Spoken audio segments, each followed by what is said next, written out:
Доброе утро, дорогая церковь. Рад вас всех видеть в это чудесное воскресное утро. Кто на первом этаже, пожалуйста, поднимайтесь наверх. Давайте мы помолимся. Благословим сегодняшний день, сегодняшнее собрание. Мы прославим Господа, и мы поклонимся Ему. Аллилуйя! Отец Небесный, Господь, благодарим Тебя за милость Твою, благодать к нам, Господи. Благодарим Тебя за этот чудесный морозный день. Благодарим Тебя за мирное небо над нашим городом, над нашей республикой. Господи, мы отдаем это собрание в Твои руки и просим Тебя, Господи, дай нам переживать Тебя, дай нам чувствовать Твое присутствие, дай нам чувствовать Твое водительство, Господи. И мы говорим Тебе, Господь, двигайся, как Ты хочешь, делай, что Ты хочешь. Господь, пусть никто из присутствующих, а также те, кто будут смотреть трансляцию, Господи, они не останутся равнодушными. Господь, Ты знаешь, что нужно человеку, и мы просим Тебя, Господь, благослови каждого, в чем он нуждается. Кто нуждается в ободрении, пусть будет ободрение, Господь. Кто нуждается в вдохновении, пусть будет вдохновение, Господь. Кому нужна твердость, кому нужно понимание для принятия решений, Господь, Ты дай. Господи, используй нас так, чтобы мы могли послужить друг другу. И Ты послужи нам через наших братьев, через наших сестер, Господь. Прямо сейчас мы склоняемся перед Тобой, Господи, ибо Ты великий Бог, Ты Творец всего, Ты Царь царей, и мы воздаем Тебе всю славу и всю хвалу. Аминь. Давайте мы Господу аплодисменты дадим и прославим Его.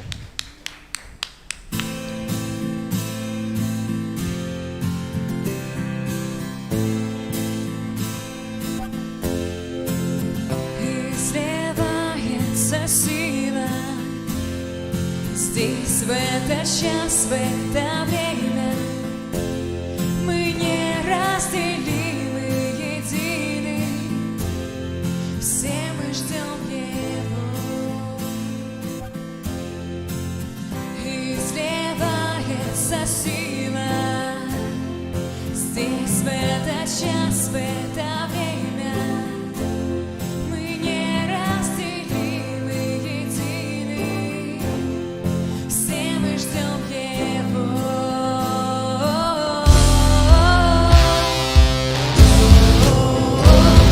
Словно мощный ветер несется над землей. В нем сила пробуждения Божьей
Аллилуйя. Сила Божья здесь. Аллилуйя. Мы благодарим Тебя, наш Бог, за Твою силу, которая изливается в каждом дне на нас, Иисус. Спасибо Тебе.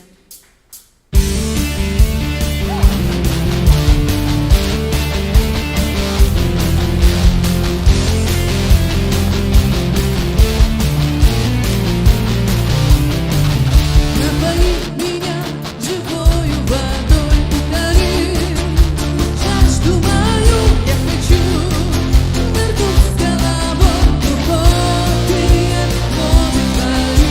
Я хочу нырнуть с головой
любовь,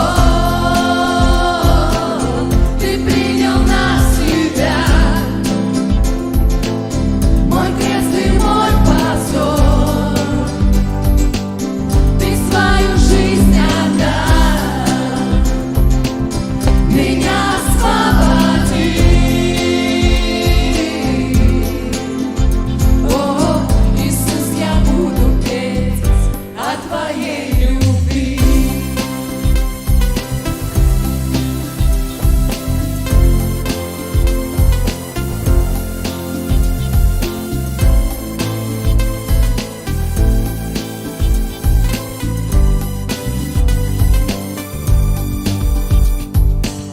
Кто убирает из жизни хаос, кто стал отцом нам, назвал сынами.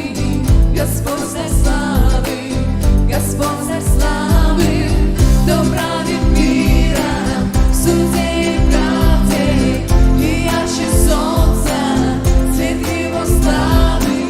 Господь дай славы, и царь для всех царей. И выше руки. О, это благодать, о, вечная любовь, ты принял на себя мой крест и мой позор. Ты свою жизнь отдал, меня освободил. О, Иисус, я буду петь о Твоей любви.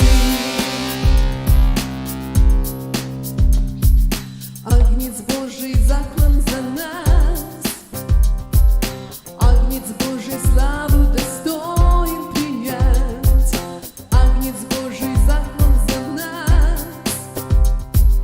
Агнец Божий славу достоин принять, Агнец Божий заклан за нас, Агнец Божий славу достоин принять, Агнец Божий заклан за нас, достоин, достоин, достоин. О, это благодать, о, вечная любовь, ты принял на себя мой крест и мой позор. Ты свою жизнь отдал, меня освободил.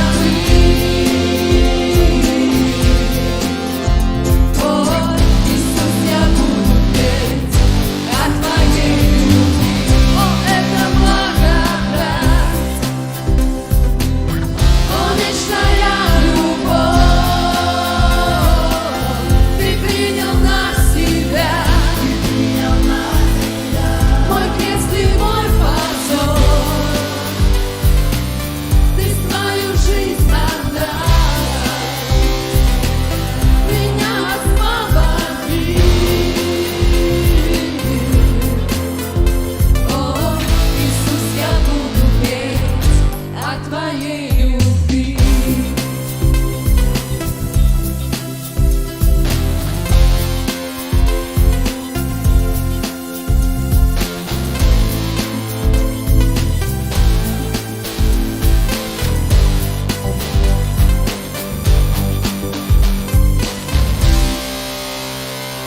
Аллилуйя, Господь, мы благодарим Тебя за Твою благодать, за Твою любовь, Иисус, которую Ты изливаешь, Господь. Мы благодарим Тебя, что нам не нужно заслуживать Твоей любви, Господь, что это как дар, который мы можем принять от Тебя. Спасибо Тебе, наш Бог, за это.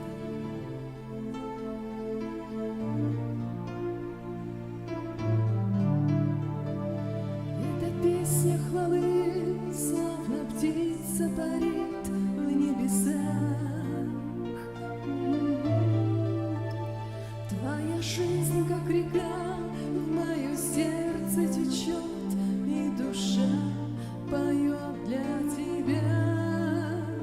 Это песня любви, как весенний родник, как любви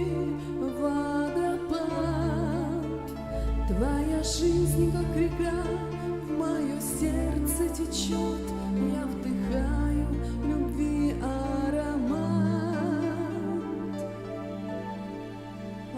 Океан Божьей любви, нет начала в нем и нет конца. Океан Божьей любви, безусловной любви Отца. Океан Божьей любви, нет начала в нем и нет конца. Океан Божьей любви, безусловной любви Отца.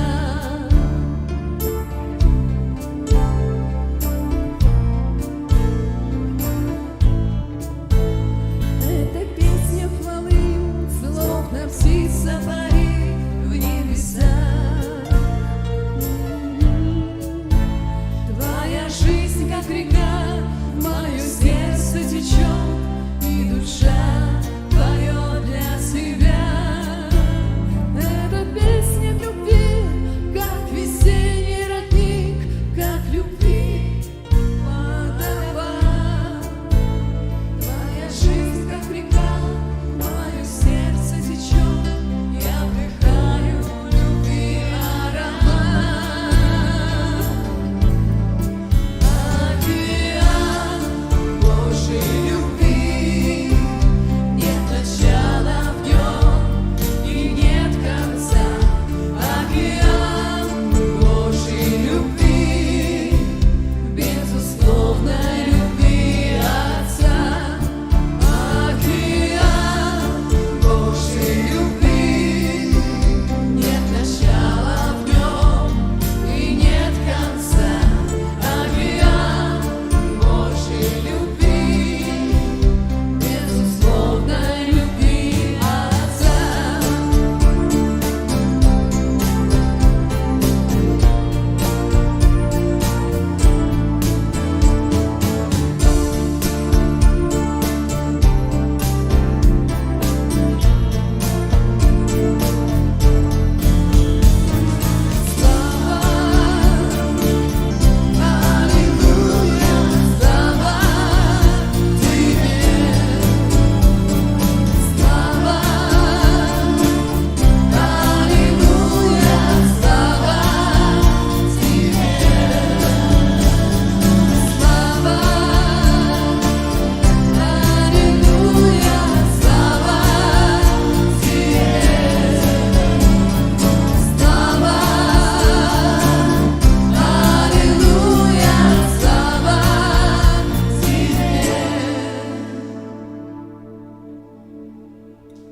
Эта песня хвалы, словно птица парит в небесах. Твоя жизнь, как река, в мое сердце течет, и душа поет для тебя, для тебя. Только для тебя, Господь, мы благодарим Тебя, Иисус, за Твою любовь, за все, что Ты сделал для нас, Иисус. Аллилуйя, наш Бог.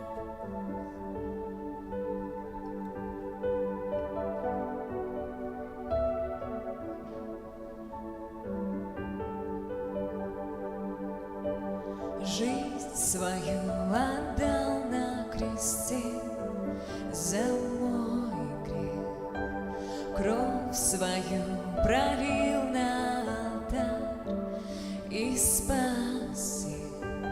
В небе навсегда записан мое имя. Ты для меня все.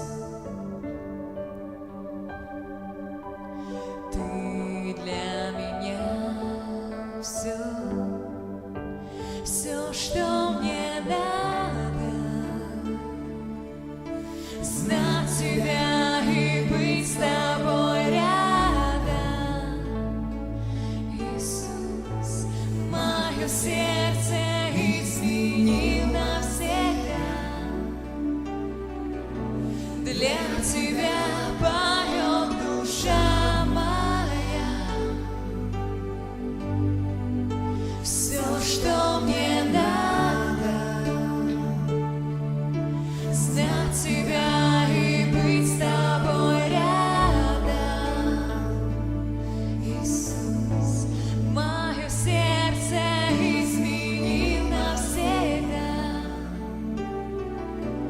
Для Тебя поет душа моя.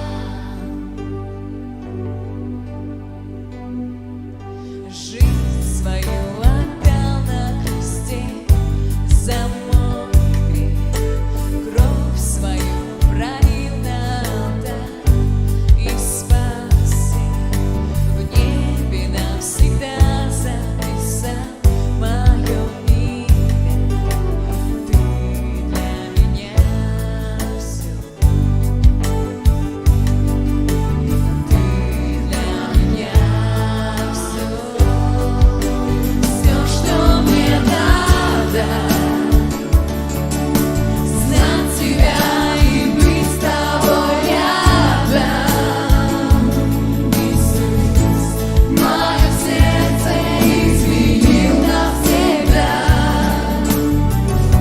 Для Тебя поет душа моя. Все, что мне надо, знать Тебя и быть с Тобой рядом. Иисус, мое сердце изменил навсегда. Для Тебя поет душа моя.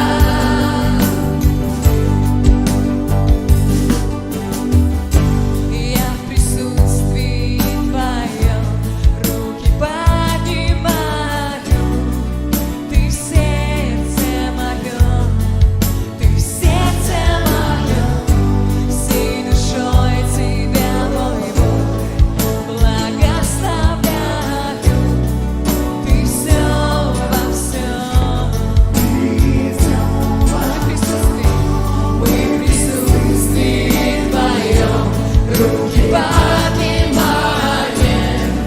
Ты в сердце моем, Ты в сердце моем. Всей душой Тебя, мой Бог, благословляю. Ты все во всем. Все, что мне надо, знать Тебя и быть с Тобой рядом. Иисус, мое сердце изменил навсегда. Для Тебя поет душа моя.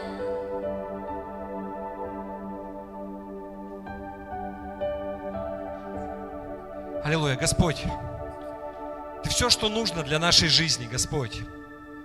В Тебе всего достаточно, Господи. Отец, мы просим Тебя, Господи, за всю нашу церковь, Господи, за каждого человека, который когда-либо был здесь, Господь, за всех, кто сегодня остался дома по каким-то причинам, за всех, кто находится здесь, Господи. Мы ищем Твоей воли и Твоего благословения, Господи. Господи, мы просим Тебя, чтобы Твоя рука, она была над нашими жизнями, уберегая нас от зла. Господи, просим Тебя, веди нас по жизни. Научи нас слышать голос Твой все время. И научи нас слушаться и подчиняться, Господи. Потому что Твоя воля, она благая, угодная и совершенная. Господи, мы просим Тебя за каждого болящего в нашей церкви. Так много людей, которые болеют гриппом, еще чем-то. И прямо сейчас мы соглашаемся и запрещаем всякой болезни. Мы запрещаем всякой немощи в теле каждого человека во имя Иисуса Христа. Мы провозглашаем божественное здоровье. Болезнь, ты не имеешь никакой власти. Даже те, кто болеют, я провозглашаю, что все выздоровите, поправитесь, и не будет никаких последствий во имя Иисуса. Пусть будет так, Господи. Отец, мы просим Тебя также за всех людей, за наших родственников, Господь, за мужей и братьев, кто был призван и кто служит сейчас, находится на территории, где ведутся боевые действия, Господи. Мы просим Тебя о Твоей защите. Господь, сделай так, чтобы все вернулись живые и здоровые, Господь. Пусть Твоя рука будет над ними, Господь. Убереги их. Господи, дай им послужить в тех обстоятельствах, где они есть. Используй их, Господи, чтобы они свидетельствовали, чтобы Евангелие Твое, оно распространялось, Господи. Просим Тебя, Господь, также о том, чтобы был мир. Господь, чтобы в нашей стране был мир, Господь. Отец, мы просим Тебя за всех начальников, за все власти, Господь. Просим Тебя за нашего президента, за главу нашей республики, за нашего мэра, Господи. Господь, благослови их. Дай им таких людей, которые будут как одна команда с ними, Господи. Пусть эти люди, они также слышат голос Твой. Они понимают, что они поставлены не для собственной наживы, не для понятно каких целей, но для того, чтобы жизнь людей, она менялась к лучшему. Чтобы жизнь в стране, она менялась к лучшему. Пусть это будет так, Господь. Чтобы наша страна, наша нация, она служила Тебе. Аллилуйя. Господи, мы просим Тебя также за все церкви по всему Дальнему Востоку, в нашей республике, Господи, а также по всей России, Господь. Благослови.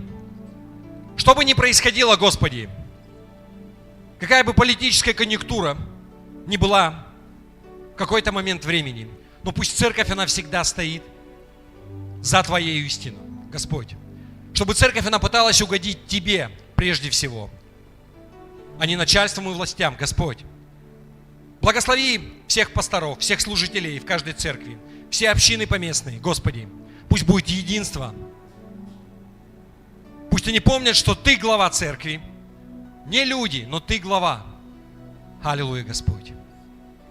Во имя Иисуса. Господь, мы приносим Тебя также все наши нужды. Слагаем перед Тобой, Господи. Господь, усмотри всем, кто нуждается в деньгах, в финансах, Господи, кто там, дай работу, такую, которая бы восполняла все нужды, но чтобы оставалось время на Тебя. Аллилуйя, Господи. Дай мудрости и ясности расставлять приоритеты в жизни, Господи. Господи, благослови все семьи, мужей и жен в нашей церкви, Господь, как мы их сейчас благословляем.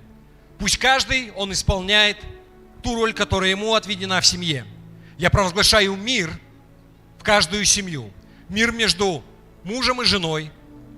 И мир между детьми и родителями, Господи. Если есть где-то разрушенные отношения, Господи, мы приносим это перед Тобой и просим Тебя, восстанови. Господи, пусть будет согласие и мир во имя Иисуса. Аллилуйя, Господи. Аллилуйя. Уповаем на Тебя, Господи. Уповаем, что Ты сказал, что верен обещавший. И Ты великий Бог, и Ты силен это все исполнить. И весь Божий народ сказал: аминь. Аминь. Еще раз доброе утро. Рад вас всех видеть. Кого давно не видели. Кто-то выздоровел, кто-то просто решил зайти. Давайте мы возьмем буквально пару минут. Подойдем. Если вы видите человека первый раз, или вы видите человека, которого вы давно не видели, обязательно подойдите к нему. Обязательное задание: 3 человека минимум. И скажите что-нибудь хорошее, благое, то есть благословите. Провозгласите что-то радостное в их жизни. Илона, привет. Аллилуйя. И пока все это происходит, дети, вот сюда выходите, стройтесь перед сценой, мы за вас будем молиться. Не-не-не, вот туда, снизу.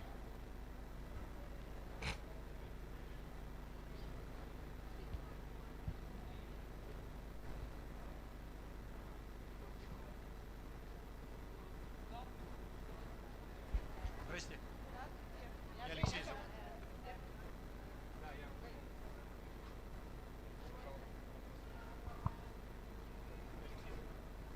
Я просто кашляю, поэтому сильно обниматься не буду.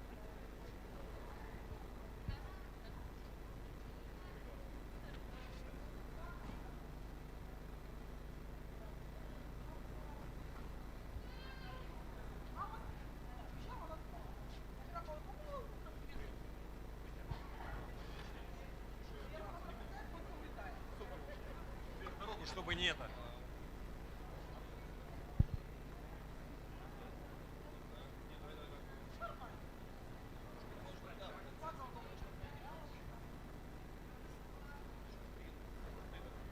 Сопливлю, поэтому обниматься не буду. Хорошо. Здравствуйте, меня тоже зовут Алексей. Давайте мы благословим всех детей, всех подростков. Не, а что он, пусть стоит.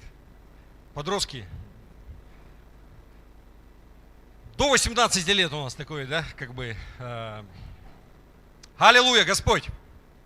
Господи, благодарим Тебя за каждого ребенка, за каждого подростка в нашей церкви, за всех, кто сейчас здесь, а также за тех, кого нет по каким-либо причинам. Господи, благодарим Тебя. Господи, мы благословляем их сейчас и просим Тебя, Господь, Ты их благослови. Господь, благослови их прежде всего крепким здоровьем физическим. Господь, сейчас вирусы, гриппы, но несмотря на это мы провозглашаем просто здоровье. Здоровье в каждое тело. Во имя Иисуса. Господь, пусть всякий вирус, он обойдет их стороной. Даже если в семье кто-то будет болеть, во имя Иисуса Христа я провозглашаю просто здоровье во имя Иисуса. Просто всякое воспаление я просто запрещаю прямо сейчас. Если есть у кого-то в организме, прямо сейчас запрещаю всякому воспалению и провозглашаю божественное здоровье. Просто будь здорова во имя Иисуса. Господи, мы просим Тебя также за их духовное и душевное состояние, Господи. Просим Тебя за их родителей, Господи. Дай им мудрости, чтобы они воспитывали своих детей должным образом, Господи. Чтобы не докучали им, не раздражали их, Господи, но чтобы назидали здраво, Господи. Просим Тебя за друзей, которые есть и которые будут у них, Господи. Окружи их такими людьми, на которых можно будет положиться. Дай им настоящих друзей в жизни, Господи. Окружи их такими людьми, которые будут оказывать положительное влияние на их становление как личности, Господи. Во имя Иисуса. Просим Тебя также за школы, для всех школьников, Господи. За преподавателей, Господи. Чтобы они получали знания, которые действительно пригодятся в жизни. Кто мечтает поступить, Господи, благослови о том, чтобы они учили те предметы, которые нужны, чтобы хорошо сдали экзамены и чтобы поступили во имя Иисуса. Господи, благослови всех дошколят в садиках, Господи, все группы их, Господь, воспитателей. Господи, мы также просим Тебя за их будущих мужей и жен. Господи, благослови их, Господи, благослови их будущие семьи, благослови их детей и детей их детей. Пусть все они будут, каждый из них, надеждой и опорой для своих родителей в старости. Во имя Иисуса. Да будет так. Аминь.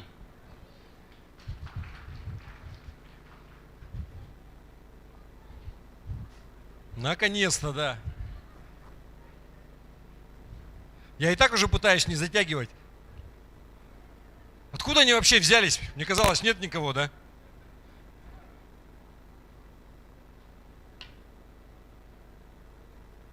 Аллилуйя.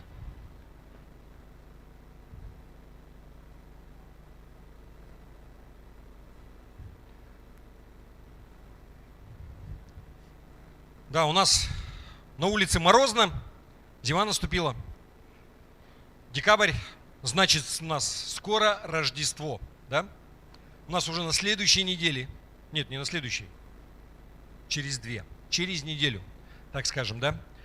И вы знаете, что 25 декабря в этом году выпадает на воскресенье. Еще раз я повторюсь, это означает, что мы будем праздновать 25-го обязательно, то есть по старому стилю. Кто не в курсе, кто не знает. То есть православная церковь празднует 7 числа, но это просто по старому как раз стилю, а мы празднуем, вернее, весь... То есть это не означает там католики или протестанты или еще что-то. Это просто юлианский, григорианский календарь.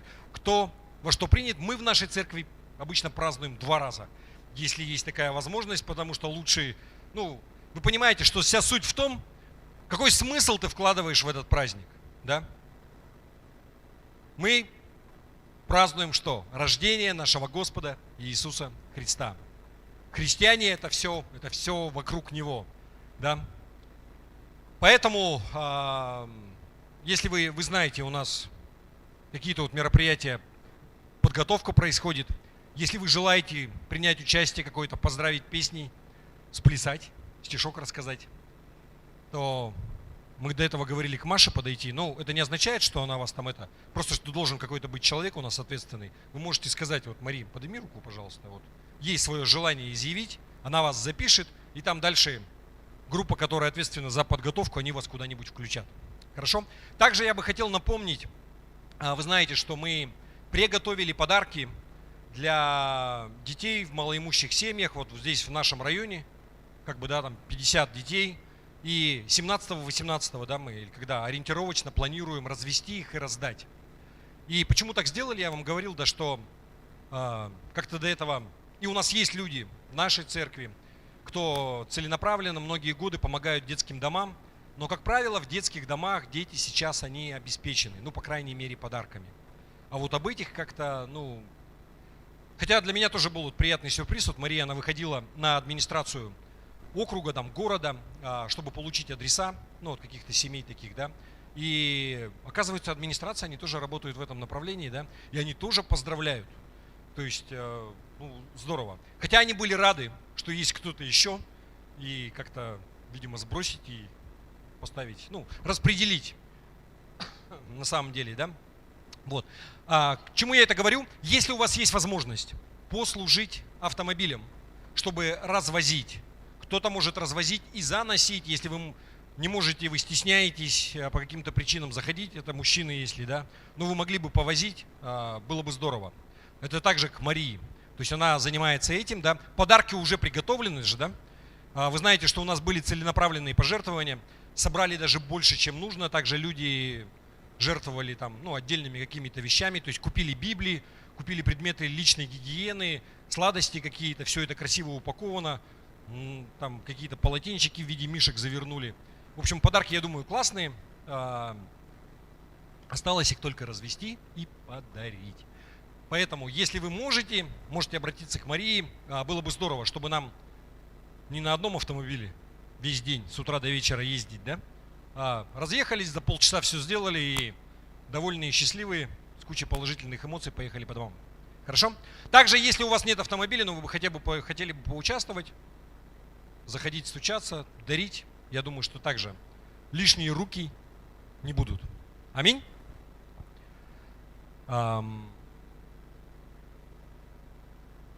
Что еще из объявлений? Из объявлений. Я бы хотел вам напомнить, что также у нас в январе мы уже оплатили билеты. Если не будет каких-то форс-мажорных обстоятельств, мы ждем в гости нашего епископа Андрея Манжосова из города Владивосток, который приедет к нам сюда на неделю. Это будет, я забыл, когда это будет в январе. Там вторая половина, нет, не во время праздников, а вторая половина января, после праздников. Вот. И я думаю, что у нас будет какой-то семинар по поводу домашних групп. Вот мне кажется так вот на сердце, потому что вы знаете, что церковная жизнь, она не только здесь, воскресное собрание, но очень важно нам как-то общаться, жить, поддерживать друг друга на протяжении вообще всей рабочей недели. И у нас не так много групп вот таких, да, которые действуют. Есть отдельные такие примеры, где все хорошо и все успешно, но хотелось бы, чтобы как можно больше людей были вовлечены. Я думаю, что, наверное, скорее всего, вот мы как бы будем на эту тему говорить. Помимо этого, так как он будет здесь неделю, добро пожаловать, можно записаться на всякие консультации по поводу психологии, семейной, например, еще чего-то. Это также будет возможно. То есть время будет достаточно, я думаю. Помимо этого, я также бы вам хотел сказать, что, вы помните, мы также пригласили Анну Рысматовну Сандыбаеву с мужем, она приедет. И вот это уже конкретно семейный психолог, ну или женский психолог, нет, все-таки семейный, наверное. Но вы знаете, что у нас были женские служения. Я не знаю, что мы будем проводить, может быть, это будет для всех, но человек помазанный, вы знаете, да, что она также преподавала у нас в семинарии, она приезжала сюда, доктор теологии, вот, ну и вообще очень хороший человек, да, поэтому добро пожаловать также, вот. Что бы вам еще сказать из объявлений? Вы знаете, у нас не так давно, ну как уже несколько недель прошло, может быть даже больше месяца, в Тынде город Тында, был рукоположен пастор, который до этого он взял как бы ответственность, он был исполняющий обязанности. И Тында – это тот город, где пастором был Крис Хорвуд. Вы помните, он как-то приезжал к нам, англичанин такой, который прожил здесь больше 15 лет. И у него умерла жена, они, в общем, какое-то время она болела, перед этим они вернулись в Англию. Ну и сейчас вообще такая ситуация, как-то не очень. Они хотели даже просто приехать навестить, все никак, то пандемия. Ну а сейчас как-то с Великобританией как-то вообще все не складывается. Как-то, да. То есть непонятно, все оттягивается. Вот. И слава Богу, вы помните, у нас был Александр Прощелыгин. Такой жизнерадостный молодой человек, который проповедовал у нас также, да, вдохновлял. Вот его брат, старший Руслан, вот он стал пастором в городе Тында. Было рукоположение. Вот. И в феврале будет рукоположение пастора также в поселке Сунтар. Это церковь, которая также входит в наш союз. И приедут люди, вот приедет епископ, наверное, будет вот полномочный представитель по Камчатскому краю, это вот нашего союза, да, Сергея Васильевича Череховского, полномочный представитель по Камчатскому краю, это Алексей Морщинин, вы помните, он приезжал к нам тоже такой, вот, скорее всего, он, наверное, будет.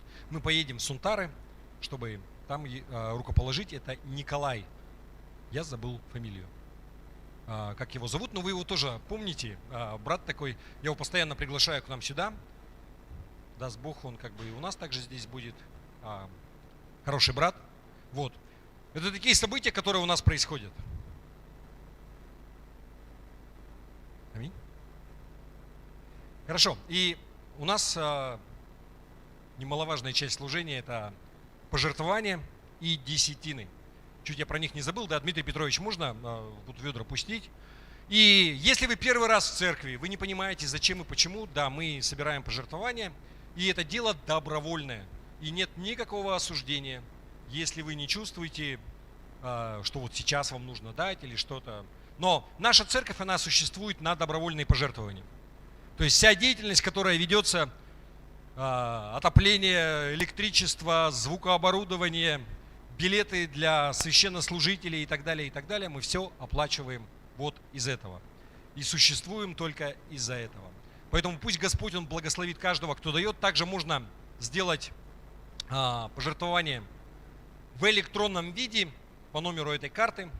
И я бы хотел вам сказать, кстати, вот на этой неделе мы полностью рассчитались вообще за все строительные работы. Вот вообще все. Вот то, что на данный момент сделано, и у нас даже есть еще немножко денег. То есть как раз и строители освободились, вы знаете, вот, которые нам делали гардероб. Ну, хорошо же получилось, да? И вот говорят, мы на следующей неделе можем выйти. Вот я даже не знаю, потому что я все время говорю про ковровое покрытие, но так как оно стоит денег, да, как бы, и не знаю, то ли начать копить на него и ничего не делать, то ли все-таки добить первый этаж. Вот надо, кстати, молиться, чтобы мудрость была в этом вопросе, потому что на данный момент строители, они свободны, потому что зимой как-то стройка, она не очень везде движется, но летом эти люди, они очень востребованы, и, как правило, они все время заняты. Вот. Поэтому молитесь о том, чтобы была мудрость в распределении вообще и финансов, и организации всех работ, очередность там и так далее. С другой стороны, я вам скажу, знаете, все постоянно пугают и говорят, что закупать все, особенно импортное, нужно сейчас. А ковровое покрытие, которое мы хотим купить, это бельгийское. Потому что как-то непонятно вообще, что будет, и останется ли оно, и так далее. Потому что изначально то, которое мы хотели купить, оно подорожало в 2 раза и как-то сразу выпало, то есть это за рамками нашего бюджета, потому что это было приблизительно на 300 тысяч, вот как бы, да, чтобы закрыть, а там получается уже 600, как-то нескромно. Вот. Но мы нашли другое бельгийское, которое соответствует всем требованиям, то есть класс пожаробезопасности, коммерческое и так далее, также по 300 тысяч, и то вроде бы есть в наличии, вот еще, то есть есть другие альтернативы. В общем, молитесь, чтобы была мудрость в принятии вообще всех решений, как нам это лучше сделать, хорошо? И как нам все закрыть. Аминь. Я не утомил вас. Я уже так много говорю, и только начало собрания, еще к проповеди не перешел. Да? И мы В преддверии Рождества я все время стараюсь говорить о Христе, как-то касаться вообще какой-либо темы, и вот на прошлом собрании мы уже начали. И вы знаете, когда я готовился к этому собранию, я хотел вообще говорить про, помните, родителей Иоанна Крестителя. Это Захария и Елисавета. И вот как-то у меня уже было, наверное, пару проповедей на эту тему, и многие из вас, вы знаете эту историю, вообще как там что происходило. И это, собственно, начало, вообще можно так сказать, да, вот рождественской истории, потому что Иоанн Креститель это был как, такой предтеча, да, как его называют еще. То есть он пришел перед Христом, и он говорил, и вообще была сама чудесная история. Но как-то все повернулось, знаете, немножко в итоге в другую сторону. Но я верю, что Бог за всем за этим стоит, и это не случайно. И давайте мы сначала прочитаем место Писания, к которому мы будем постоянно обращаться. И вы помните, что важно читать Библию самому, да? Это гораздо важнее, чем слушать какие-то проповеди, смотреть в YouTube что-то. Потому что личное общение, личную молитву, то есть нужно лично молиться и лично читать. Ничто этого не заменит. Если ты еще этого не делаешь, хотя бы 5-10 минут возьми для того, чтобы помолиться, и потом также 5-10 минут для того, чтобы почитать. Я тебя уверяю, что во многом толку может быть больше, чем если ты прослушаешь 220 проповедей онлайн. Потому что мы только личной верой спасаемся, вы знаете, да? И вообще наша вера, она вся направлена на что? На то, чтобы менять нашу жизнь. Не жизнь вот там, да? А сначала ты меняешься. И жизнь вокруг тебя, жизнь других людей, она тоже меняется, но благодаря чему? Не тому, что ты стоишь и гнобишь кого-то, ну давай уже меняйся. Но потому что люди, они смотрят на тебя и они говорят, как такое возможно? Я помню этого человека, каким он был и каким он стал. И когда они видят перемены в твоей жизни, они также хотят меняться. Вы понимаете, да? Поэтому прежде всего на тебя, твоя вера, это твоя ответственность читать и молиться. Хорошо? Поэтому если ты не читал на этой неделе, мы сейчас сделаем твой план. Да? Давайте мы прочитаем. Евангелие от Луки, 1 глава, с 5 по 25 стих. Это как раз вот эта вот история, как все начиналось. В дни Ирода, царя Иудейского, был священник из Авиевой чреды, именем Захария, и жена его из рода Ааронова, имя ей Елисавета. Оба они были праведны пред Богом, поступая по всем заповедям и уставам Господним беспорочно. У них не было детей, ибо Елисавета была неплодна, и оба были уже в летах преклонных. Однажды, когда он в порядке своей череды служил пред Богом по жребию, как обыкновенно было у священников, досталось ему войти в храм для кождения. И все множество народа молилось вне во время кождения. Когда явился ему ангел Господень, стоя по правую сторону жертвенника кадильного. Мы читаем в синодальном переводе, да, и вы понимаете, да, то есть Захария, уже престарелый, пожилой священник, который служит в храме, и в этот день он воскурял, да, вот на этом, вы помните, да, как состоял храм, мы как-то говорили об этом, там внешний двор, внутренний двор, и там стоял жертвенник, да, где вот там сожжение было, но внутри храма, да, там было святилище и святая святых. Во святая святых первосвященник входил один раз в год, да, на праздник Йом-Кипур, и входил только первосвященник, но в святилище, да, помните, что там было? Там стояла минора, семисвечник, был стол с хлебами предложения и был стол для воскурения, да, где вот это все сожжение было. И вот здесь то, что говорится, что он служил по обыкновению, то есть там служба совершалась каждый день, да, но входил туда только священник, да, люди туда войти не могли. Вы помните, да, все об этом? Просто чтобы напомнить. Вот он там стоял, и он воскурял, значит, вот это вот фимиам. Итак, дальше. А все множество народа молилось вне. То есть, людям не разрешено было в храм, в святилище заходить, да? Во время кождения. Тогда явился ему ангел Господень, стоя по правую сторону жертвенника кадильного. Захария, увидев его, смутился, и страх напал на него. Ангел же сказал ему: не бойся, Захария, ибо услышана молитва твоя, и жена твоя Елисавета родит тебе сына, и наречешь ему имя Иоанн. И будет тебе радость и веселье, и многие о рождении его возрадуются, ибо будет велик пред Господом, не будет пить вина из секира и Духа Святого, исполнится еще от чрева матери своей. И многих из сынов Израилевых обратит к Господу Богу их, и предыдет пред ним в духе и силе Илии, чтобы возвестить сердце отцов детям, и непоковривым образ мысли праведников, дабы представить Господу народ приготовленный. И сказал Захария ангелу: почему я узнаю это? Ибо я стар, и жена моя в летах преклонных. Ангел сказал ему в ответ: я Гавриил, предстоящий пред Богом, и послан говорить с тобою и благовестить тебе это. И вот ты будешь молчать и не будешь иметь возможности говорить до того дня, как это сбудется, за то, что ты не поверил словам моим, которые сбудутся в свое время. Между тем народ ожидал Захарию и удивлялся, что он медлит в храме. Он же, выйдя, не мог говорить к ним. И они поняли, что он видел видение в храме, и он объяснялся с ними знаками и оставался нем. А когда окончились дни службы его, возвратился в дом свой.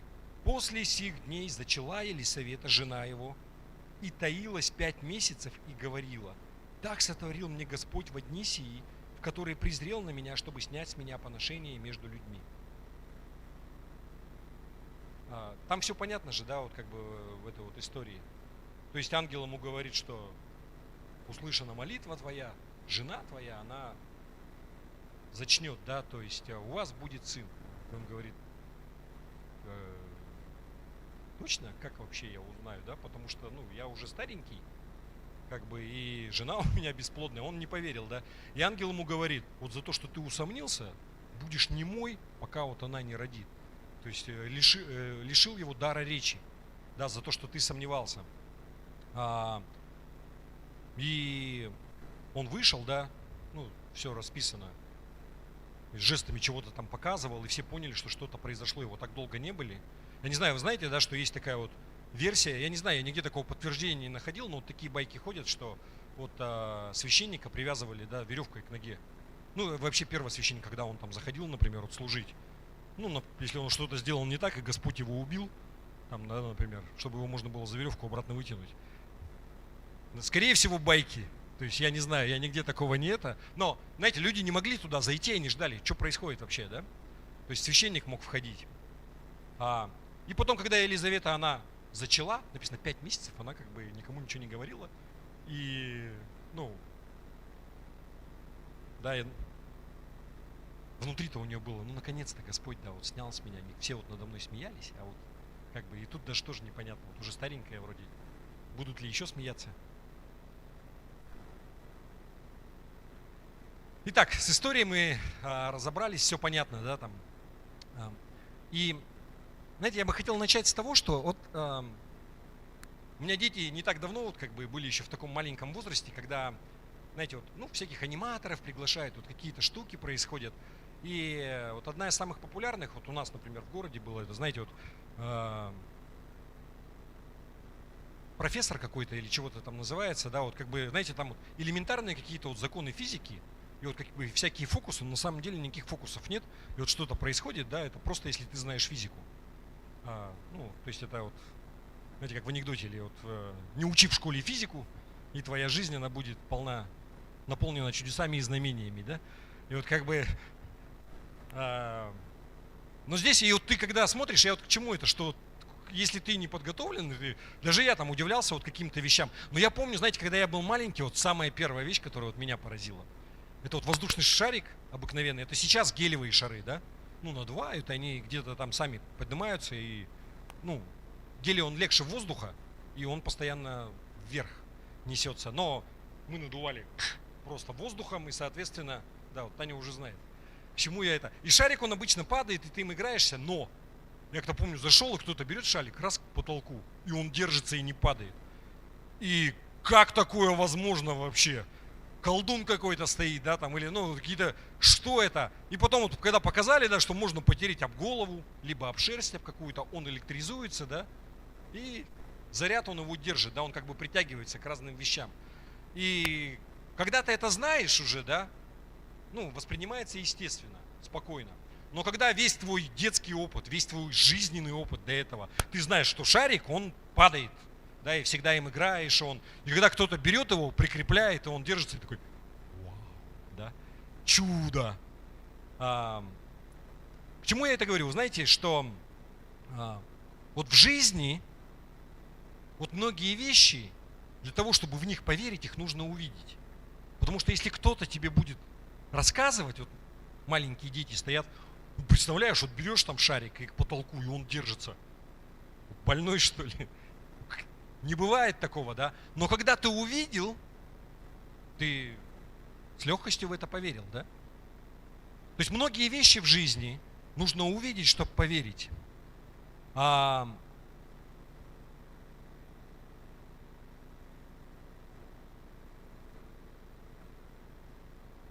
знаете, что, ну, это истина.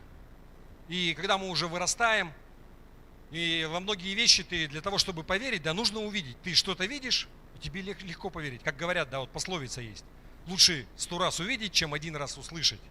Почему? Потому что, когда ты видишь воочию, ну, тебе легко в это поверить. Да, это возможно, потому что я видел это своими собственными глазами. Да? Но в Библии что написано, да? Что вообще вот сама концепция вот эта, да, веры, она говорит об обратном. Ну, что нужно сначала поверить во что-то, а потом ты увидишь, как это воплотилось. Что наоборот, да, меняется местами. Вы все знаете, да, место Писания вообще, где определение веры. Евреям 11 глава, 1 стих. Вера же есть осуществление ожидаемого и уверенность в невидимом. Уверенность в невидимом, осуществление ожидаемого – это и есть вера. Ты сначала поверил во что-то, и только потом ты увидел. Аминь. 2 Коринфянам, 4 глава, 18 стих. Также написано. Когда мы смотрим не на видимое, но на невидимое, ибо видимое временно, а невидимое вечно. И мы знаем, что вера вот эта, вот такая, когда ты не видишь еще результата, ты не знаешь, да, этого, она очень важна вообще для Бога, наша вера. И без такой веры многие вещи ты просто не можешь получить и не можешь сделать. В Матфея 14 глава, да, вот там 28-30 стих, там вот что рассказывается. Ученики, они были в лодке, да, и они увидели туман над водой. И они смотрят, вроде бы Иисус идет по воде. И кто-то говорит, что, наверное, призрак, еще что-то. И дальше вот история разворачивается. Давайте мы еще раз прочитаем. Матфея 14 глава, 28-30 стих. Петр сказал ему в ответ: Господи, если это ты, повели мне прийти к тебе по воде. Он же сказал: иди. То есть Иисус говорит ему. И выйдя из лодки, Петр пошел по воде, чтобы подойти к Иисусу. Но, видя сильный ветер, испугался и, начав утопать, закричал: Господи, спаси меня. И дальше 31 стих. Иисус ему говорит, да? Иисус тотчас простер руку, поддержал его и говорит ему, внимание, маловерный, зачем ты усомнился? То есть он здесь говорит, что ты начал тонуть из-за того, что у тебя не хватило веры. Да? То есть вера, она была необходима для того, чтобы пойти вот здесь по воде Петру. В Матфея 17 глава, там рассказывается такая история, что был мужчина, отец, и у него был мальчик, который был одержим бесами. Да? И он просил учеников, чтобы они молились, да, чтобы они исцелили его, чтобы изгнали бесов. И ученики, они молились, но ничего не получилось. И когда Иисус, он пришел, да, отец, он подошел и говорит, что твои ученики вот молились, там что-то делали, но он не исцелился. Если можешь, исцели его. И Иисус, он его исцеляет. И когда все это дело происходит, потом ученики, они подходят к Иисусу и говорят, да, а что произошло? Ну, почему мы вот молились, и у нас ничего не получилось, а у тебя получилось? Внимание, что Иисус, он им отвечает. Это Матвея 17 глава, 19-20 стих. 19 стиха. Тогда ученики, приступив к Иисусу, наедине сказали, почему мы не могли изгнать его? Иисус же сказал им, по неверию вашему, и там дальше он еще говорит какие-то вещи, но первое, неверие у вас было, вы сами-то на самом деле в это не верили, что у вас получится. Да? Потом он дальше говорит, что там этот тип, он изгоняется там постом и молитвой, но самое первое, по неверию вашему. Интересно еще, да, Матвея 13 глава, 58 стих, говорится, что, знаете, что Иисус, говорят, из Назарета, да? Мы знаем, что он родился в Вифлееме, но вырос всю свою жизнь, да, он был в Назарете. Они прожили. И так как его там все знали как сына плотника, никто его всерьез не воспринимал, никто от него ничего не ожидал, никто не верил, что да какой спаситель? Это же сын плотника. Да? И 58 стих что говорится? И не совершил там многих чудес по неверию их. Из-за того, что они не верили, он не смог совершить там чудеса. Вы знаете, да, что все его служение, там, основные вообще вещи все прошли там в Капернауме. Где он был? Там, маленький какой-то городишко там не это. Но там его никто не знал. Там его так не воспринимали, там в него верили.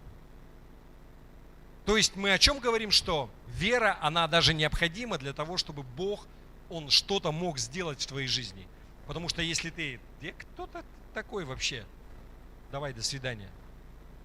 Ничего и не будет, да? Вера, она необходима. Более того, да, давайте дальше прочитаем. Иакова, 1 глава, 5-8 стих. Говорится следующее. Если же у кого из вас не достает мудрости, да просит у Бога, дающего всем просто и без упреков, и дастся ему. Но да просит с верою, немало не сомневаясь, потому что сомневающийся подобен морской волне, ветром поднимаемой и развиваемой. Да не думает такой человек получить что-нибудь от Господа.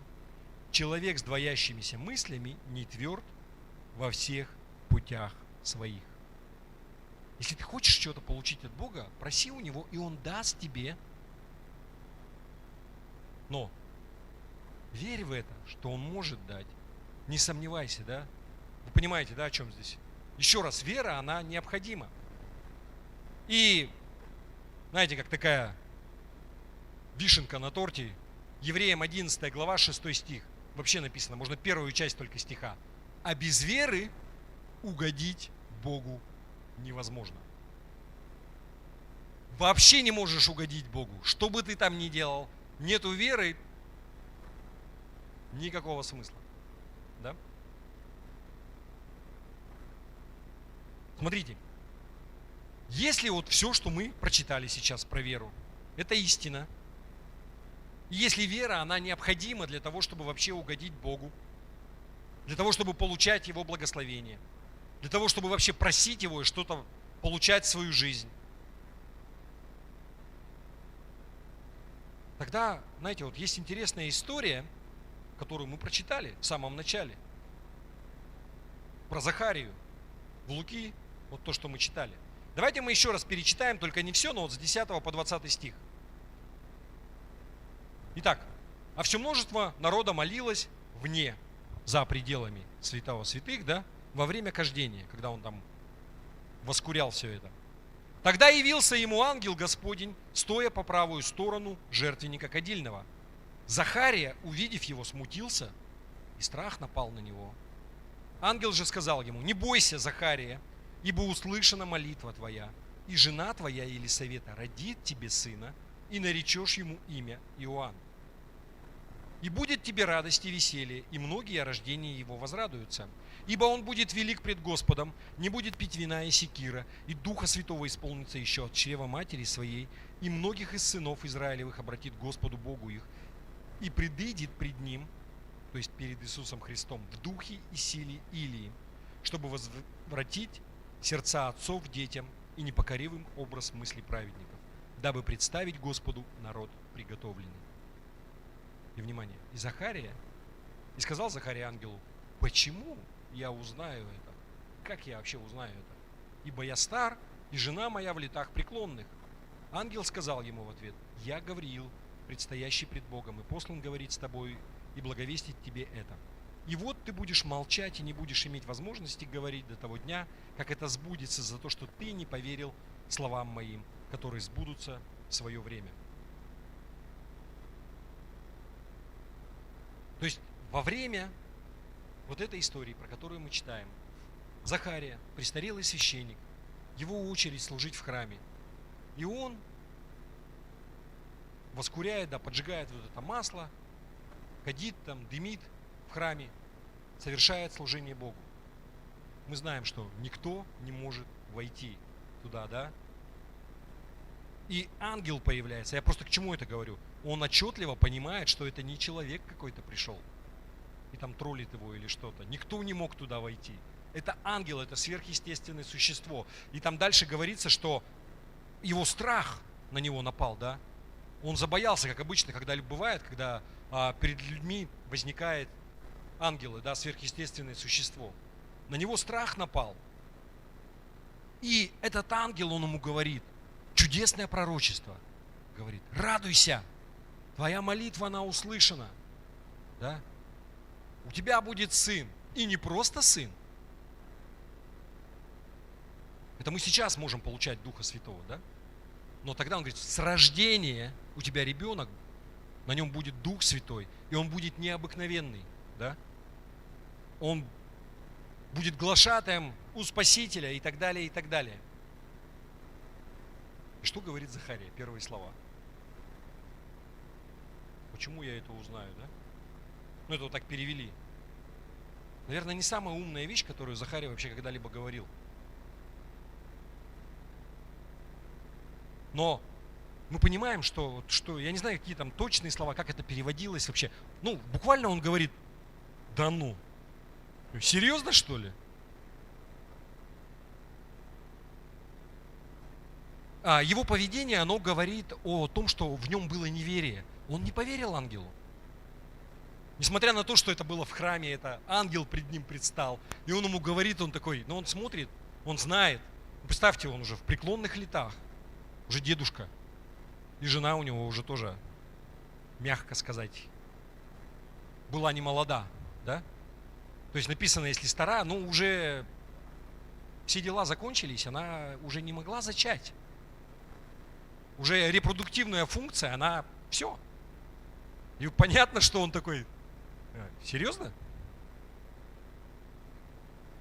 И именно поэтому, да, в 20 стих ангел Гавриил, да, говорит ему: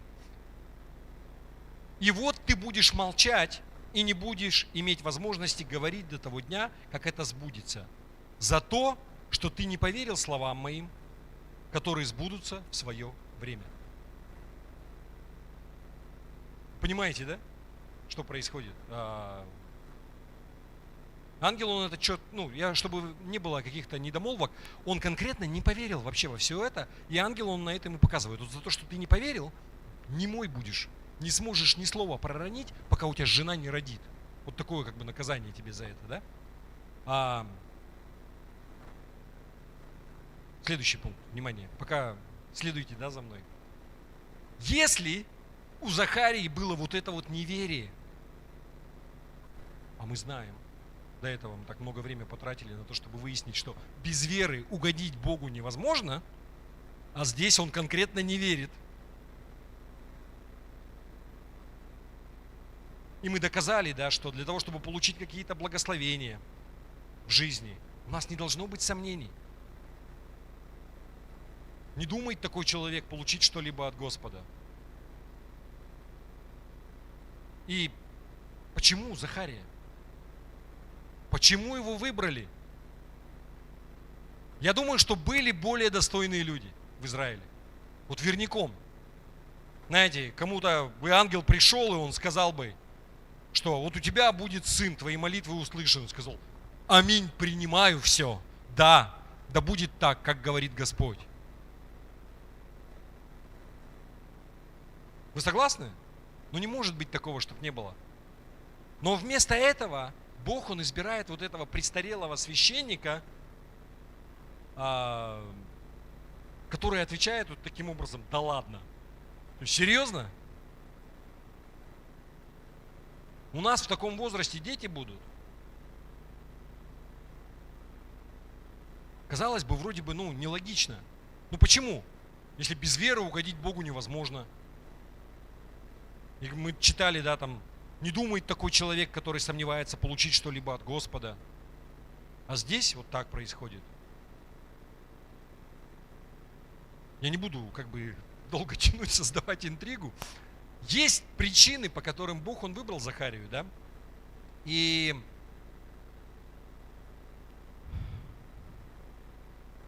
у Бога есть причины на это.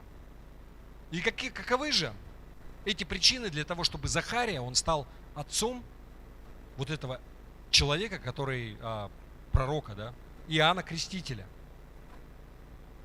И сначала давайте мы выберем вот такие очевидные вещи. Абсолютно очевидные причины, почему это могло быть. Ну, самое первое, да, вот мы то, что прочитали, с 5 по 6 стих. 6 стих. Вот 1 глава Евангелия от Луки, то, что мы читали. Оба они, то есть и Захария, и Елисавета, были праведны пред Богом, поступая по всем заповедям и уставам Господним беспорочно. Богу нравятся люди, которые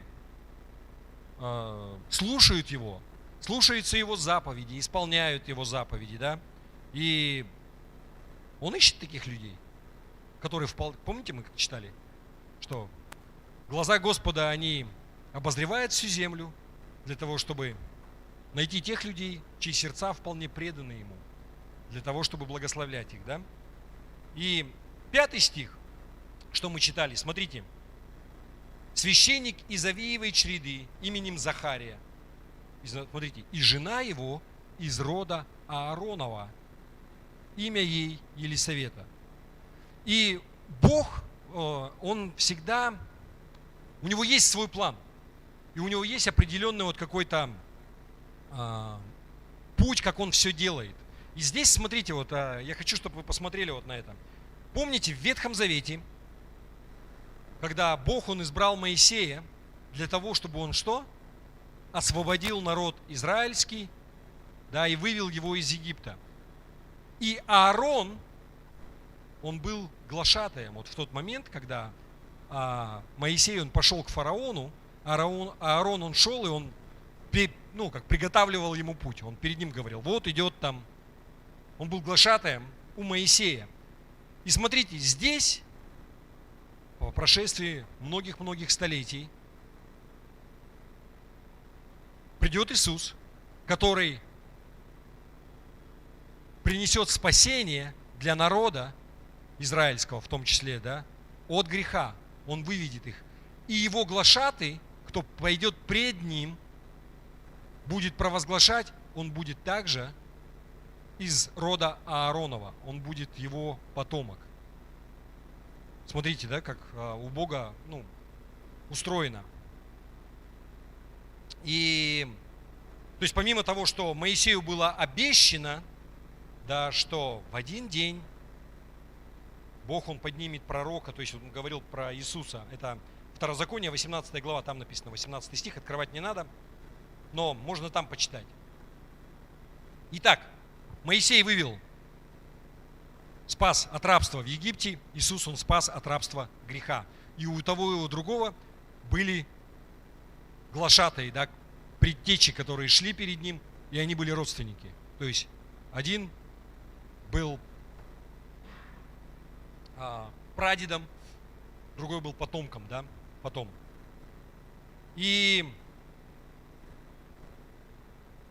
помимо этого, да, есть еще Ну, то есть мы перечислили сейчас очевидные причины, почему Бог, Он избрал Захарию, для того, чтобы он стал отцом Иоанна Крестителя. Но есть еще не такие очевидные причины.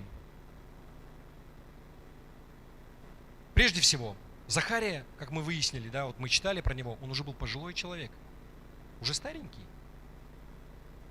И его жена, как мы тоже говорили, она уже старенькая. Она прошла тот возраст, когда она могла иметь детей. И для того, чтобы ей зачать, ну это чудо должно быть. И вот когда мы говорим про чудеса, это чья работа вообще? Это Бога. Нужно чудо, это к Богу. И Бог, Он любит использовать такие ситуации, таких людей, где очевидно, что вот без Него это вообще никак невозможно. Потому что если бы если бы она могла бы, ну все естественно бы получалось, ну и зачем тогда там вообще Бог нужен? Да, если бы она нормальная была там, женщина в соку, как бы, да никто бы даже и не это, все нормально.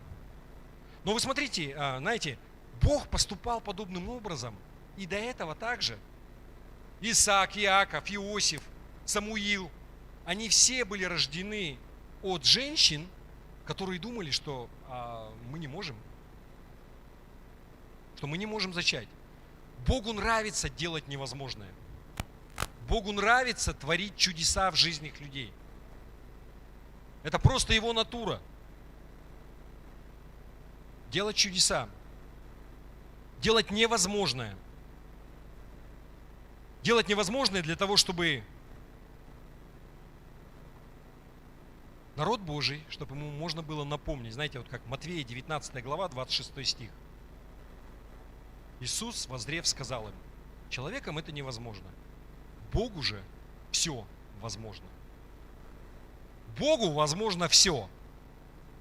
Для Него нет ничего невозможного.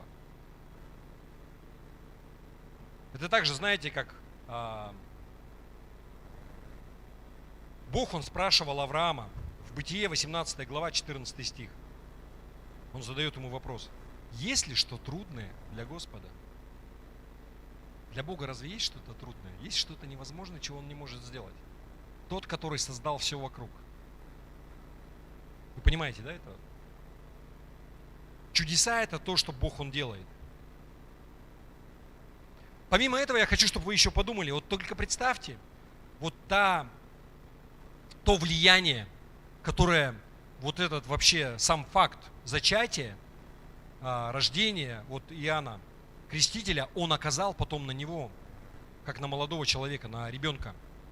Я больше чем уверен, что родители, они ему говорили, что рассказывали вот эту всю историю, что пришел ангел и сказал, что ты будешь особенным человеком, ты будешь помазанником у Господа, и что вообще само чудо, что ты родился.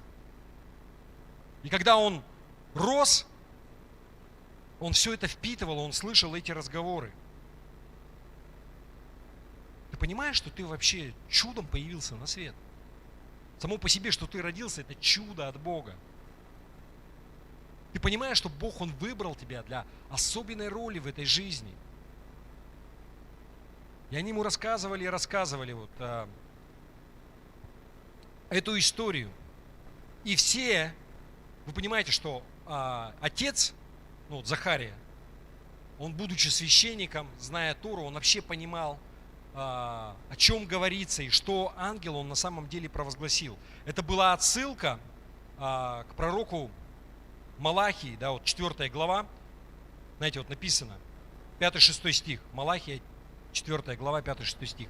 Вот я пошлю к вам Илию, пророка, пред наступлением Дня Господня, великого и страшного, и он обратит сердца отцов к детям и сердца детей к отцам их, чтобы я, придя, не поразил земли проклятием. Здесь говорится вот это пророчество про то, что будет вот этот Иоанн Креститель, который придет перед Иисусом Христом, перед Мессией, да, и что Он будет делать. И из-за всего вот этого Иоанн Креститель, он абсолютно ясно понимал практически с момента своего рождения, как только он начал мыслить, да, там, будучи маленьким ребенком, что Бог, Он выбрал его для того, чтобы приготовить путь для Мессии, который придет. Поэтому вот он ходил и говорил, да, что покайтесь, вот за мной идет. Вы помните, да? Но, то есть вот это вот мы перечислили, это все как бы более-менее вот очевидные причины, почему Бог, Он избрал Захарию, хотя того не было веры. Да? Вы согласны? Но есть еще возможные, так скажем, причины, которые так не очевидны. Почему Захария, он был избран для этой роли, чтобы стать отцом Иоанна Крестителя.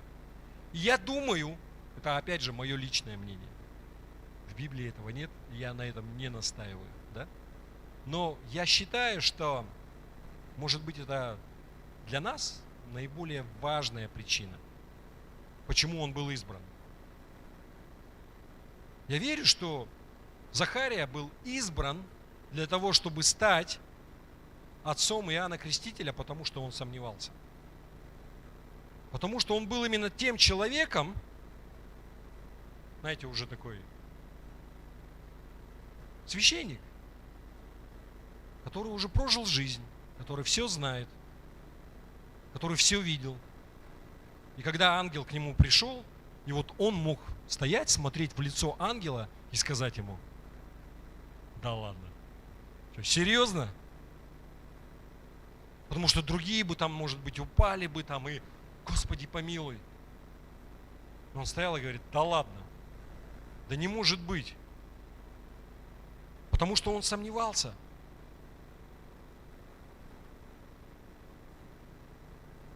Вы знаете, мне кажется, Богу нравится вообще вот выбирать таких людей, у которых есть сомнения для каких-то задач. Если вы помните, Моисей – величайший человек в истории Израиля. Человека, который Бог избрал для того, чтобы вывести из Египта, через которого Он дал 10 заповедей и так далее, и так далее, и так далее. И вы помните, что происходило? Когда Бог, Он говорил, да, и Моисей, он несколько раз пытался отмазаться. Да. И говорил, что: Господи, ну, наверное, Ты ошибся. Человек я неречистый, заикаюсь, и вообще, кто я такой, да? И всяко разно он там пытался с себя это сбагрить. Потом, помните, был такой Гидеон, человек, который повел войско, да, и победил там, не помню, как народ там, мадианитяне, наверное, какие-то. И суть в чем, что у них там было там больше 100 тысяч войска, да. И сначала они собрали, и у него было там сколько там, 30 тысяч или что-то такое. И Господь говорит: ну что-то много. Опять же, да, вот такая это, потому что если вы их там победите, ну скажут: вот там удача военная сложилась, так вот гений такой военный и так далее. Он говорит: давай, короче, скажи, кто боится, пусть идут домой. И он сказал, и ушло 2/3, осталось 10 тысяч у него. И Господь говорит: все равно много. И помните, он их подвел к ручью и говорит, что скажи им, пусть попьют. И то есть одни черпали ладошкой, пили, а другие просто всасывали, там языком лакали. Как бы, ну, на коленках стояли. И он говорит: возьми тех, кто там ладошкой, и осталось их 300 человек. 300 человек, а тех там было там 130 тысяч. И вот здесь уже, ну, никак вообще. Только Бог может что-то сделать. И они ночью там напали, у тех там смятение, они там давай друг друга рубить, и в общем он их победил. Но в тот момент, когда Бог его избрал, и к Гидеону пришел ангел, он начал сомневаться, что он вообще нормально, ну, он там просил его: отдай мне там пару подтверждений того, что это вообще там. Ангел пришел и говорит: а можно мне пару подтверждений, чтобы я был уверен, что там это, да? Сомневался? Вопрос возникает: а ты когда-нибудь сомневался в Боге? В том смысле, что обстоятельства в жизни, они складываются так, и вообще все плохо уже. И ты начинаешь сомневаться и говорить: Господи, ты вообще где? Что происходит-то? Где твои обещания? Где ты там говорил, что никогда не оставлю и не покину тебя? Были ли у тебя такие сомнения? Это риторический вопрос. Знаете, я читал такую историю про одного военного летчика. Дело было в Америке, и он уходил на войну. То есть их отправляли в Европу. Вы помните, да, Америка открыла второй фронт в Европе, имеется в виду, когда? В 1944 году. Да, немножко осталось там до победы. Если бы не открыли, они бы уже не успели. Я так думаю. Но не суть, да. В общем, его жена, она провожает, они знают, что, то есть его часть переводят в Европу, и все, и война. В общем, он будет там. И она его напутствует и говорит ему, что бы ни происходило, какие бы ситуации ни возникали, помни и надейся на Господа, и Он тебя сохранит. Вот такие у нее слова были. И прошло пару лет, война закончилась, он вернулся домой.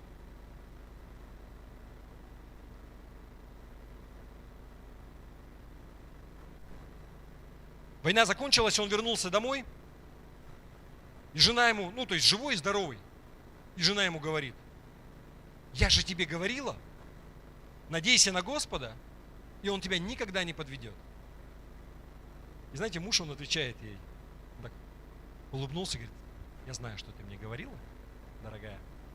Должен тебе признаться, пару раз, правда, были такие ситуации, когда Господь позволил, что жизнь моя там на волоске висела.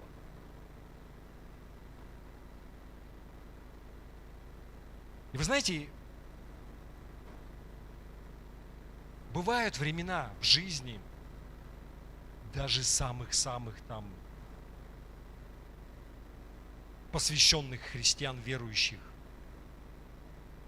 когда у тебя такое чувство, что вообще все висит на волоске. Когда твоя сама жизнь, она висит на волоске, и вот оно непонятно, что будет. И приходит искушение начать сомневаться вообще в Боге. Сомневаться в Его обетованиях, сомневаться вообще в Нем. И у нас возникает неверие, да? Может такой кризис веры быть. Я думаю, что вот это вот, почему Бог, Он избрал Захарию, в том числе, для того, чтобы тот стал отцом великого человека, да? Чтобы вот это вот исполнилось в его жизни. Потому что он был такой же, как мы. Обыкновенный человек в этом смысле. У которого были сомнения и страхи. Который переживал, который не был там, знаете, памятник бронзовый или золотой. И нимб у него светился. Да нет, он был обыкновенный человек. И когда ангел к нему пришел, у него были вот эти вот сомнения и страхи. Да не может быть такого, да о чем ты вообще говоришь?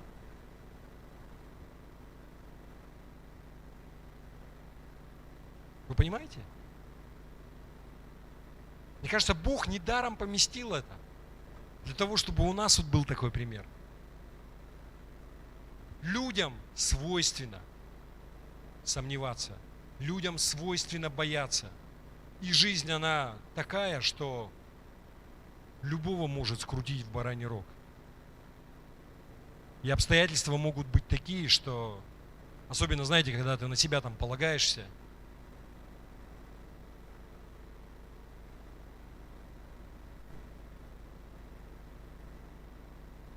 и вот в Евангелии от Марка, в 9 главе, там вот говорится вот эта вот история про отца и его мальчика, который вот был одержим, да, и когда ученики, они не могли его исцелить. Смотрите, когда Иисус, Он пришел, Отец обращается к Иисусу, 22 стих, вторую часть стиха. Он говорит ему: но если что можешь, это Он говорит Иисусу, сжалься над нами и помоги нам. Ученики твои не смогли ничего сделать. Но если ты можешь, вот, смилуйся, сжалься над нами, помоги нам. И 23 стих, Иисус говорит ему: если сколько-нибудь можешь веровать, все, возможно верующему. И вот интересный момент такой во всей этой истории. Смотрите, что говорит отец. Такое вот заявление. 24 стих. «И тотчас отец отрока воскликнул со слезами: верую, Господи!» И потом дальше. «Помоги моему неверию». Очень хочу верить, что ты вот все можешь сделать. Помоги моему неверию, потому что он абсолютно искренен. Ты можешь как мантру трубить: да я верю, вера там города там берет и горы двигает. Но если этого нету, и вот он просто откровенен перед ним: Господи, я верю, помоги моему неверию. Все, что хочешь, сделай, чтобы он исцеление получил. Помоги моему неверию. Здесь такая вот, знаете, вот происходит испытание веры вот этого вот мужчины.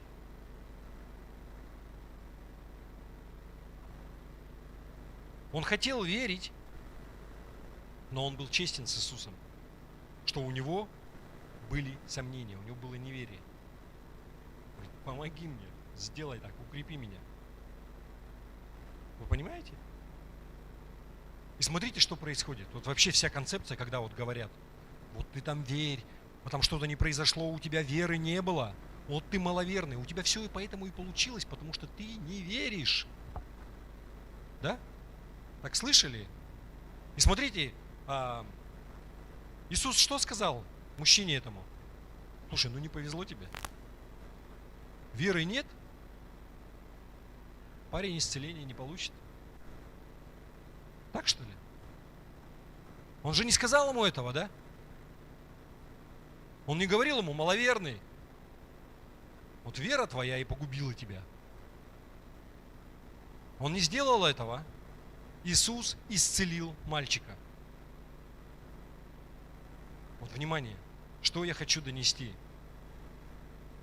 Мы фокусируемся, да, на обетованиях Божьих, и нам хочется иметь Его благословение в своей жизни. Но бывают такие времена в жизни каждого человека, в твоей жизни, в жизни других людей, когда мы сталкиваемся с трудностями в вере, и тебе тяжело поверить вообще, что что-то будет, и света в конце тоннеля вроде бы не видно. И мне все равно, какая у тебя теология, где ты учился, и что ты получал, и во что ты веришь. Потому что вот реальность, она такова. У каждого такое может быть. И бывает, и происходит в жизни. И когда такие времена, они наступают, я хочу, чтобы мы помнили следующие вещи. Мы служим Богу, который способен делать великие вещи. Мы служим Богу, который способен творить чудеса. Мы служим Богу, который говорил про себя, что верен обещавший. То есть Он держит свои обещания. Но мы также служим Богу, который понимает, что иногда у нас начинаются проблемы с тем, чтобы вообще во все верить, потому что мы люди. И мы несовершенны. И появляется что-то, иногда тебе вот, не знаю даже, Господи, нет сил уже. И, вот это вот очень важно, наши сомнения и наше неверие, оно не остановит Бога от того, чтобы Он исполнил свои обещания в твоей жизни. Чтобы Он сделал это, несмотря ни на что. Наше неверие, наши сомнения, они не остановят Бога от того, чтобы Он смилостивился над нами. Вы понимаете? Давайте мы посмотрим Псалом 102, 8-18 стих. «Милостив и милосерден Господь». Я прочитаю в новом русском переводе. Время не буду тратить просто на синодальный, потому что здесь более понятно. Хорошо? Вы можете заодно отслеживать, в синодальном. «Милостив и милосерден Господь, долготерпив и богат милостью. Он не беспрестанно сопротивляется и не вечно держит в себе гнев. Не в соответствии с нашими грехами поступил Он с нами, и не по нашим преступлениям воздал нам. Как небо высоко над землею, так велика Его милость к боящимся Его. Как далек восток от запада, так удалил Он от нас наши грехи. Как Отец жалеет своих детей, так Господь жалеет боящихся Его. Ведь Он знает, из чего мы состоим. Помним, что мы прах. Дни человека, как трава. Он цветет, как полевой цветок. Пройдет над ним ветер, и нет его. И никто не узнает места, где он был. Милость же Господа извечна и навсегда над боящимися Его. И Его праведность к сыновьям сыновей их, к берегущим Его завет и к помнящим Его наставления, чтобы исполнять их. Бог, Он милостив к нам, потому что Он знает, из чего мы сделаны. Здесь написано, да? Он знает, что мы прах. Он знает, из чего мы сделаны. Он знает, что у нас есть сомнения. Он не ожидает, что ты будешь совершенен в своей вере. Он берет нас там, вот в чем мы есть. В каком состоянии мы есть. И Он медленно нас преображает в тех мужчин и женщин веры, которыми мы бы хотели стать.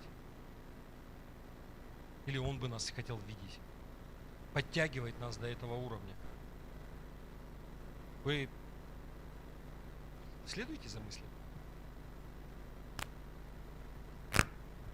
Это то же самое, как стать христианином, стать верующим.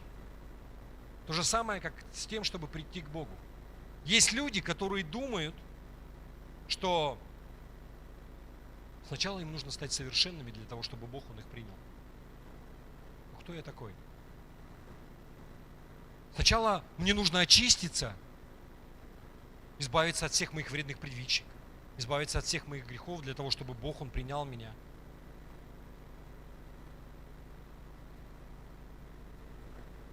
До того я недостоин, да? Но Бог, Он берет нас такими, какими мы есть. В любой точке жизни. Не надо ничего чистить, не надо ни к чему готовиться. Почему?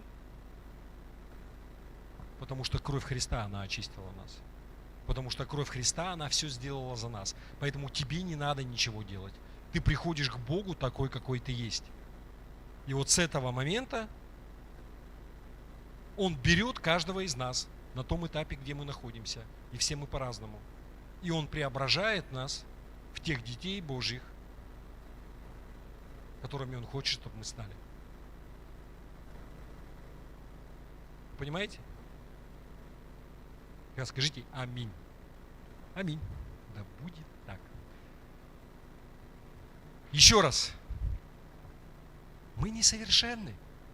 Вот вся вот эта вот важная вещь вообще, вот, Захарий, это все здорово, вот замечательно. Все вот эти теологические вещи, что там и пророчество должно сбыться, и там вот он там из рода Ааронова должен быть. Все замечательно. Но вот по-человечески для нас что важно? Да он такой же человек был. Я думаю, Бог недаром описал вот это все в Библии. Недаром расписана вся эта история, да, что ангел пришел, а он ему говорит, да не может быть, да. Почему? Да потому что он показывает, что он такой же человек был, которому присущи сомнения, и который уже на старости лет, да и как-то, ну вот что мне там осталось? Вот служу Господу, вот хожу там в свою очередь, там раз в какой там, не знаю, раз в неделю, раз в месяц. Вот отслужил, пошел в следующий раз. Доживу свой век, помру и все. И уже не ждет ничего. Понимаете?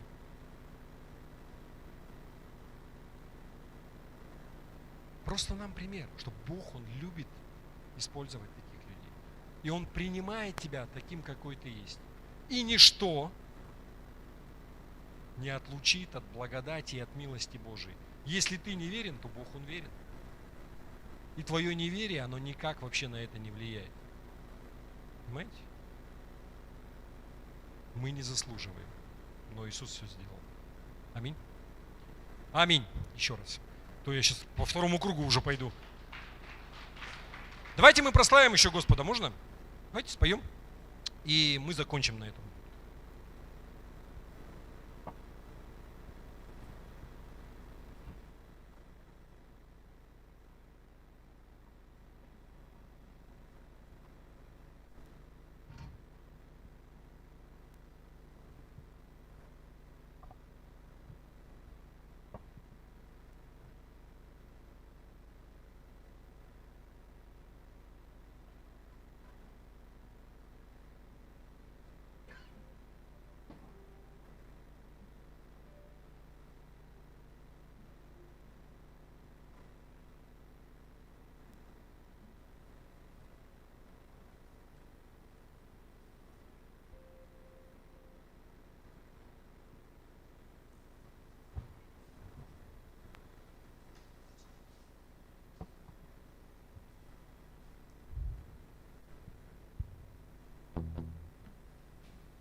Оружен мой враг, но все ж бессилен. Он не тьмой грозит, но свет сильней. Ибо мой Господь победою венчан. Мой Бог не победит. Да, мой Бог не победит. Знаю, меня победа ждет, знаю, меня победа ждет, ведь Господь эту битву ведет. Знаю, меня победа ждет, знаю, меня победа ждет, ведь Господь эту битву ведет. В имени Иисуса власть и сила,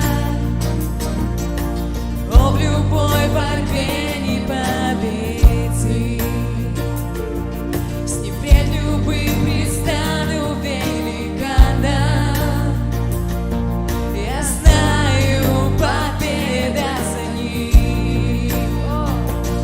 Я знаю, победа за ним. Знаю, меня победа ждет, знаю, меня победа ждет, ведь Господь эту битву ведет. Знаю, меня победа ждет, знаю, меня победа ждет, ведь Господь эту битву ведет.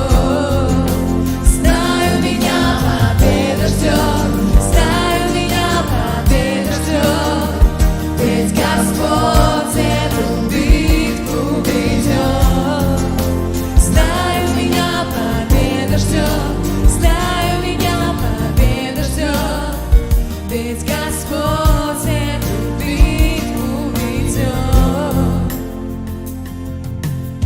Все зло, что обрушил наш враг на нас, ты обращаешь добро, обращаешь добро. Все зло, что обрушил наш враг на нас, ты обращаешь добро, обращаешь добро. Все зло, что обрушил наш враг на нас, ты обращаешь добро, обращаешь добро.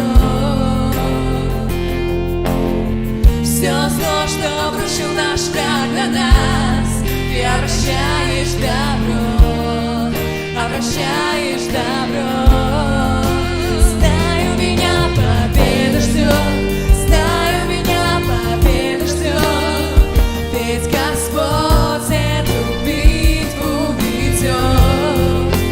Знаю, меня победа ждет, знаю, меня победа ждет, ведь Господь эту битву ведет.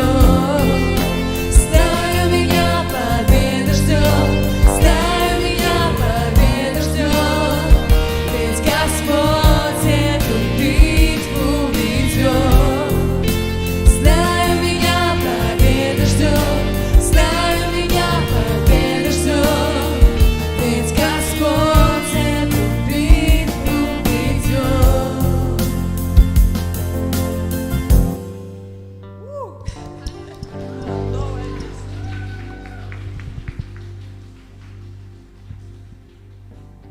Хорошо.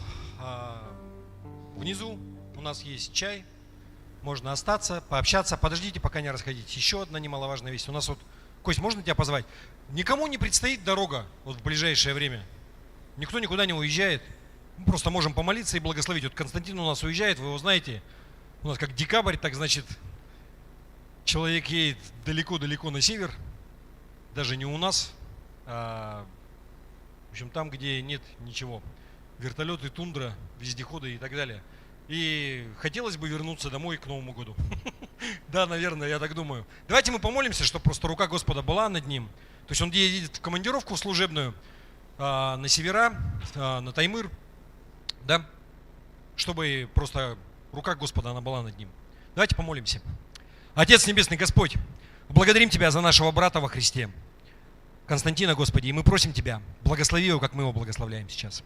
Господи, усмотри его дорогу, усмотри все дела его, которые он запланировал, Господи. Пусть ему во всем сопутствует удача и успех, Господи. Все, что он запланировал, Господи, все встречи с людьми, Господи, пусть пройдут как по расписанию, как по маслу, Господи. Расположи сердца людей, чтобы все переговоры, вообще все дела, они совершились, Господи.